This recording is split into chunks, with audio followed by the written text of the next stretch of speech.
नमस्कार मित्रांनो, मी सोनल. आज आपण विंदा करंदीकर यांची मराठी साहित्यातील एक भन्नाट आणि खूपच वेगळ्या शैलीची कविता ऐकणार आहोत.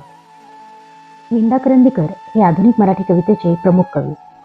त्यांच्या कवितेत विनोद, निरीक्षण शक्ती आणि सामाजिक वास्तव यांचं अप्रतिम मिश्रण दिसतं. त्यांची शैली साधी पण अर्थ मात्र बहुस्तरीय असतो. ही कविता त्यातलीच एक. ही कविता ऐकायला मजेदार पण अर्थात खूपच खोल आहे आणि आजच्या परिस्थितीतही चपकल बसते. कवितेत विंदा घोडे हा शब्द वापरतात, पण हे घोडे म्हणजे फक्त प्राणी नाहीत. ते समाज, सत्ताधारी, धोरणं, लोकांचे वर्तन यांचं प्रतीक आहे. कवितेची ओळख तिच्या विनोदी लयीतल्या व्यंगातूनच होते. चला तर मग ऐकूया सब घोडे 12%. विंदा करंदीकर. जितकी डोकी तितकी मते, जितकी डोकी तितकी मते, जितकी शिते तितकी भूते. कोणी मवाळ, कोणी जहाल, कोणी लठ्ठ, कोणी मठ्ठ, कोणी ढिले, कोणी घट्ट, कोणी कच्चे, कोणी पक्के.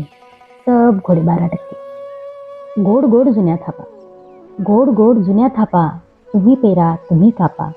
जुन्या आशा नवा चंग, जुन्या आशा नवा चंग. जुनी स्वप्ने नवा भंग. तुम्ही तरी काय करणार, आम्ही तरी काय करणार. त्याच खड्ड्यामध्ये पुन्हा पुन्हा तोच पाय. जुना माल, नवे शिक्के. सब घोडे 12%. जिकडे सत्ता तिकडे पोळी, जिकडे सत्ता तिकडे पोळी. जिकडे सत्य तिकडे गोळी. जिकडे टक्के तिकडे टोळी, जिकडे टक्के तिकडे टोळी. ज्याचा पैसा त्याची सत्ता. पुन्हा पुन्हा हाच कित्ता. पुन्हा पुन्हा जुनाच वार. मंद घोडा जुना स्वार. याच्या लत्ता त्याचे बुक्के. सब घोडे 12%. सब घोडे चंदी कमी, कोण देईल त्यांची हमी. सब घोडे चंदी कमी, कोण देईल त्यांची हमी. डोक्यावरती छप्पर तरी कोण देईल माझा हरी. कोणीतरी देईन म्हणा, मीच फसवीन माझ्या मना. भुकेपेक्षा भ्रम बरा, कोण खोटा कोण खरा. कोणी तिरड्या कोणी छक्के. सब घोडे 12%. सब घोडे 12%.